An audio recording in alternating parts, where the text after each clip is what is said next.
Hello everyone, I'm Zach from World of Game Design, and I'm going to teach you Alien RPG in 14 minutes or less, specifically cinematic mode. Look, I was all set to drop a different system this month, and then I was firmly reminded, after my fourth run through of the starter set, that this is the greatest RPG I know of in 2022. It deserves your attention. In addition, Free League just announced their organized play experience for this and other systems. And, to top it all off, we're pretty much a century out from the events of Alien that theoretically take place in 2122. So all the conditions are right, nothing could possibly go wrong. Let's make it happen. Stand by to initiate release sequencer. On my mark. 5. We're on express elevator to hell. Going down. 2. 1. Mark. So, Alien RPG divides itself into two different modes, campaign and cinematic. Campaign mode is what you typically expect out of an RPG. You're creating characters, completing missions, and leveling up. Cinematic mode uses pre-gens. It's a pre-made story that is meant to be a one-shot or at least small in scope. Cinematic mode also assumes a terrifying enemy, usually a xenomorph variant, and that most, if not all, of the party members will die. This video, is largely going to center around this cinematic mode of play. Why? Well, there's a few reasons. First, people's expectations matter. Your expectation for playstyle and themes in a deadly one-shot should be decidedly different from what you think you'll get from a full-on campaign. Here we're going to set the expectations for how someone might play cinematic mode. Campaign mode centers around playing as either colonists, colonial marines, or space truckers. The core book doesn't go into a lot of detail about what campaigns of that sort might look like, other than a collection of tables, and it promises instead that these will be fleshed out in future publications. Since not all of those publications are out yet, I'm not sure we can present a full scope of what campaign mode is supposed to look like. Thus, we're keeping it to cinematic for now, and maybe we'll come back later once the other modes are more complete. With that in mind, let's take a look at how this game works. Alien uses D6s exclusively. It's what I call a dice chucker. You'll be building pools of D6s, rolling them, and fishing through the results for 6s and 1s. Nothing else matters. There's no math, and no additional modifiers. Rolling even a single 6 will result in you successfully completing your objective. This means that if you are rolling a dice pool of 5 on average for a given skill, you should be succeeding most of the time. In-game parameters like weapons, equipment, and the space around you might give the GM a reason to add or remove dice, or 2 or 3 from your roll. Let's say, for example, you are trying to land a ship that is on fire. You might get, say, 3 dice to roll typically. You're not a great pilot, but you can do it. But the GM could rule that with all the systems going haywire, this is hardly a standard landing and thus imposes a -2 modifier to your roll. Now you'll only be rolling 1 die. I can't lie to you about your chances, but you have my sympathies. The only other key mechanic, and it is key, is stress, and its more diabolical companion, panic. One of the key aspects of an Alien film is placing one or more characters in a situation that is far above their pay grade or understanding and watching them slowly, often violently, drown in the dark. Stress builds. Characters make decisions, often poor ones. Out of desperation, stress builds again. Even poorer decisions are made. Finally, someone panics, and everything goes to hell. In game terms, every character has a stress level from 0 to however high, but often no greater than 10. You gain stress levels by pretty much the things that you would expect. Things like firing an automatic weapon, a crew member attacking you, encountering alien life, going without food, water, or air, and taking damage. You can even, at times, voluntarily take a point of stress in order to do a special thing, like push a roll, which lets you re-roll any or all dice from a single check. That's pretty cool. Stress only goes away slowly and when you're in a relatively safe space. That said, stress levels are also a boon. not just a bane. For each level of stress that you currently have, you get to add another dice to your dice pool every time you roll, giving you an extra chance of success. 5 extra stress die equals 5 more chances at rolling a 6 and gaining success. It's that idea that sometimes stress can spur us on, push us forward, give us that small bit of added strength born out of desperation needed to overcome an obstacle. However, stress also comes with a potential cost. 1s on typical dice don't matter at all, nor do 2s, 3s, 4s, or 5s. All you're after is 6s. On stress dice, though, a rolled 1 spells panic. Just as even 1 rolled 6 means you succeed, even 1 rolled 1 on a stress die means that you panic, and when you panic, you fail, no matter how many successes you rolled otherwise. Not only that, when panic results happen, you immediately roll a d6, add your current stress level to the result, and consult the panic table for what happens next. Maybe you keep it together, and all that really happens is your action fails. Or maybe you freeze right when you should have pulled the trigger or ran. Your fight or flight responses both fail you, and you stand in awe of the black, salivating beast that just stepped from the shadows. You, the player, aren't in control anymore, nor is the GM. What happens now is out of your hands. Panic is at the helm, and there's nothing you can do about it.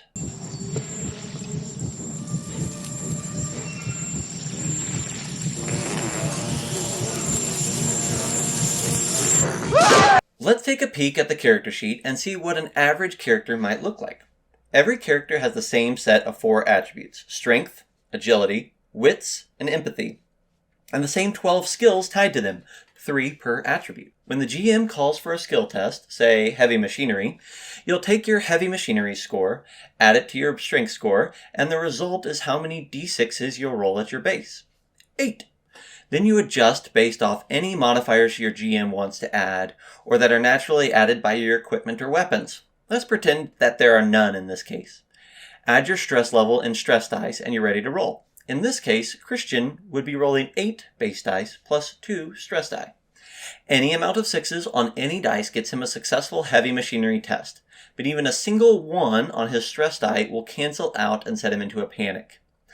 If you have extra successes, you can do things like stunts that make your test better and your accomplishments more meaningful. At its core, that's basically the mechanics necessary for cinematic play. Here's a few tidbits of other elements. Your health score is completely reflective of your strength stat. 5 strength equals 5 health. Interacting with a signature item once per story will let you reduce your stress level by 1. Consumables have a score tied to them from 0 to 6. Whenever you're using a consumable, like air in an evac suit, your GM will call for a supply roll every so often, usually every 5 to 10 in-game minutes at minimum. You'll roll a number of d6s equal to your score, and if you get a 1 on any of the dice, reduce that power level by 1. Next time you roll, you'll be rolling 1 fewer dice, and continuing on thus way. When you reach 0, you're all out of juice. Also, power could be tied to a piece of equipment like a motion tracker, or even a weapon like a plasma cannon. The last thing we'll talk about with player characters is their personal agenda. In cinematic play, each character has an assigned agenda that will likely evolve over time. The agenda might start out as simple as support your captain, but then evolve to destroy the creature no matter the cost, once a xenomorph is discovered. There's even special agenda cards for characters that are secretly an android or infected with xenospores. It's up to you on how you play out these agendas, but I'd encourage you to lean into them as hard as you can. In cinematic mode, we're all working together to tell a high-stakes story, and these cards are meant to ratchet up individual and party tension. For everyone's personal objective, there's likely a somewhat counter-objective lurking in someone else's agenda. Other than a few combat things, that's about all on the sheet you'll need to worry about for cinematic play. So let's move on to that. Combat is where things get insane. We've already talked about how stress and panic interact with your rolls, and that can be bad enough when you're piloting in a ship or trying to repair a terminal. But when you're facing down a Xeno, it gets rough real quick. When initiative starts, everyone draws a card from a deck of 10. Each card has a number on it from 1 to 10, and the person with the lowest number goes first. Some creatures, like Xenos, get to draw twice, or even 3 times, and take a turn on each number. They're way faster than you. When it's your turn, you get a fast action and a slow action. Fast actions are things that typically don't need a dice roll, like running down a hall, aiming a weapon, or picking up an item. Slow actions typically require a skill roll, like applying first aid or shooting a weapon, but also contain slower things like crawling. When you attack, you'll either be making a ranged combat test, adding your agility modifier, or you'll be making a close combat test, adding your strength modifier. In each case, you might also get a bonus die or 2 from any weapon you might have. Roll your dice, remembering to add any stress die, and then total up your successes. The rules for panic still apply. If you get a single success, you'll inflict the damage listed on your weapon, typically 1 or 2. For each additional success, you can choose to either inflict an extra point of damage, 1 point, or perform a stunt, like forcing your target to take cover or go prone. If your enemy hasn't taken their turn yet this round, or if they didn't spend their fast action on their turn, they can choose to try and block your attack with a close combat roll of their own. For each success they reach here, they negate one of your own. Ranged combat tests work the same, but can't be blocked in the same manner. That said, there is something that can still protect you. Armor. Armor has a value rating. Each time you take damage, roll a number of d6s equal to your armor rating, and for every 6 you can remove a point of damage from the total. What happens, though, when you or an enemy reaches 0 hit points? Well, you don't die. At least, probably not. Instead, buckle up. You're in for one of the funnest rides of this game. When a player character reaches 0 hit points, they immediately roll a d66 and consult the critical injuries table. This table is awesome. It has so many possibilities, and you or your GM are going to have a great time describing exactly how the leaping attack of the xenomorph crushed your foot and keeps you from running. In general, the higher you roll on the table, the more likely a deadly injury pops up. Roll in the 60s and you're dead. Likewise for aliens, they have their own smaller table to roll on. I like to re-roll any repeated results for a creature or character, but I'm not sure that's actually in the rules. These tables mean that there can be a wild difference between the story that unfolds when one character reaches 0 and another. The first character might get lucky. I've seen people roll 10 or more times on the table and never die. They just keep going, even as they're turned into a bloody pulp. Likewise, I've seen a character get their throat ripped out on the first roll. You just never know. The same is true with Xenos, and it's so much fun when the party thinks that they've killed a Xeno, only for it to leap back up a moment later for one more round. I've yet to experience an alien fight that wasn't epic and terrifying and kind of hilarious in that so awful it's funny sort of a way. When you finally do die, or you somehow manage to defeat your alien opponent, there's typically a very satisfying moment. It's as if this is the result that's meant to be. The story demanded it, and it happened. That's it, folks. That's the video. There's plenty we didn't cover, like stealth, for instance, but I think you'll have a pretty good idea of what you're doing now when you sit down to play your first game. I was talking to one of my DMing buddies a few weeks ago about what game might be the best RPG for new players.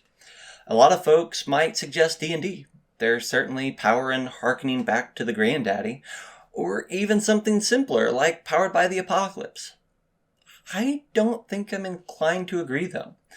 My absolute favorite systems are the ones that have found a way to have dice be a clever storyteller right alongside the DM and the players. Those are the ones that get their hooks into me. Alien does this just about as good as, and typically better than, any of the other systems I've come across. When you roll dice, you feel the forces of the universe, this outside entity that is removed from the player and the game master, this dice guiding the story to fall perfectly in line with the atmosphere that we've come to love from this franchise. This is a system built seemingly from the ground up to tell alien stories. It has a specific objective, and it executes on that objective without deviation. I look forward to hearing about your own experiences with the world. If you like this video, consider subscribing to our channel. We have a lot of great content and different playlists, all centered around getting you into more RPGs and making those games better. We also have a podcast. It's called Geeks Can't, and it features myself and a couple of my Yahoo Game Master friends chatting about topics that came up at our game tables, Kickstarters, RPG news, and interviewing creators by the dozens. Go give us a listen if podcasts are your thing. It's also recorded live each and every week. You can expect a video like this about a different system every few weeks. Until then, we'll see you next time. This is Ripley, last survivor of the Nostromo. Signing off.